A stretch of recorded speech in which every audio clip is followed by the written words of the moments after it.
இன்னைக்கு திமுக அரசு சொல்றாங்க பெண்களுக்கு நாங்க பாதுகாப்பு கொடுத்தோம், சமூக நீதி கொடுத்தோம். இன்னைக்கு அவங்க போராடல, யாரும் போராடவும் மாட்டாங்க.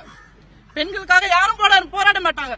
உலக அளவிலேயே பெண்கள் பாதுகாப்பு கேள்விக்குறியா இருக்கு.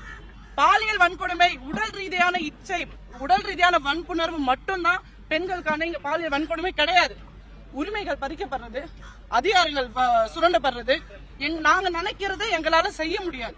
ஒரு பெண் ஒரு சொசைட்டி பிறந்துட்டாங்க, பிறந்து வளர்ந்து தான் நினைக்கிறது ஒரு விஷயத்த செஞ்சு முடிக்கலன்னா முடியாது.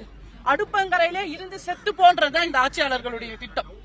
பெண்கள் வெளியே வரக்கூடாது, படிக்காத, படிக்க போகாத, இப்படி உடை அணியாத, படிக்க போனா மருத்துவம் படிக்காத, நர்ஸ் படிக்காத.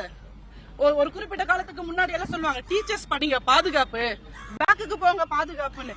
இப்ப பெண்களுக்கு எந்த துறையிலுமே பாதுகாப்பு கிடையாது. காவல்துறையில கிடையாது, மிலிட்டரியில கிடையாது, நர்ஸ் கிடையாது, டீச்சர்ஸ் கிடையாது, அரசியல்ல கிடையாது, எங்கேயுமே கிடையாது.